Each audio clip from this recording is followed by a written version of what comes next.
Well, let's talk to Mosharraf Zaidi, an independent Pakistan analyst who joins us now from Islamabad. Good to have you with us. What do you make about this outpouring of support for the killer Mumtaz Qadri? Do you think it indicates that Pakistan is moving towards more religious conservatism? No, I think that Pakistan has been stuck in a place and a space of religious conservatism for many, many years. This is not new. The abuse of the blasphemy sort of provisions of the Pakistan Penal Code is also not new, and people being killed because of this law and the confusions and the opportunities that it creates for the religious radical right is also not new. I think what's new, of course, is this level of an assassination and the brutality of this murder with 27 bullets being pumped into Salman Taseer. I think those two things are new, and I think what's also new is the 24/7 media in Pakistan, which not only has been beaming these images of the assassination and those Pakistanis that are celebrating it, but also the build-up to the assassination, the criticism of the law, and the resulting overreaction, gross overreaction by the radical right in Pakistan. Yeah, it's also very disturbing that the very people who call themselves liberals and who you would imagine to be moderates, you know, the young graduates, young lawyers, are also professing support for Qadri. I mean, if they're doing this, where is the voice of liberalism in Pakistan?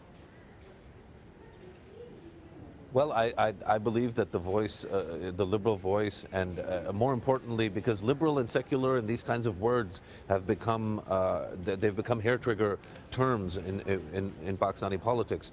I think that the voice of reasonable Pakistanis who don't think that gunning down people on the street is a reasonable sort of solution to any kind of a problem, those Pakistanis, their voice is very much alive.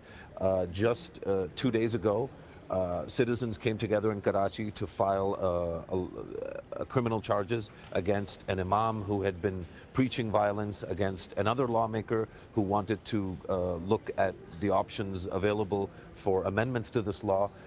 More than 60 organizations have come together under the banner of something called Citizens for Democracy, and more organizations are joining every day. So I think as the aftershocks of people celebrating this killer become sort of absorbed by the Pakistani people, more and more consciences will awaken, more and more people will begin to raise their voice, and a reasonable Pakistan, not immediately, but down the line, a more reasonable Pakistan. Well, that's encouraging. It's encouraging to hear that. But what position do you think the government will take? Because it seems to be pandering towards the more religious conservatives, particularly in respect with this blasphemy law. The government's position has been deplorable, as has been the behavior and the actions of the state. The state, of course, over many, many years has promoted radical right-wingers. The deficits in credibility, both in terms of military rulers and in terms of corrupt political leaders, have been filled by handing over and giving a lot of power to the radical right without them having earned it, without them ever having performed electorally, and without them ever having made a theological argument in support of the insanity that these people support. So the government has not been able to come down very hard on this at all, but hopefully as civil society becomes louder and louder and does so in a responsible way without further inflaming passions, the government will be compelled to begin to use the machinery of the state to do the work of the state, which is to protect people's lives, and particularly to protect innocent and poor, defenseless victims of this insanity. Mosharraf, good to talk to you. Thanks very much indeed for that. Mosharraf Zaidi speaking to us there from Islamabad.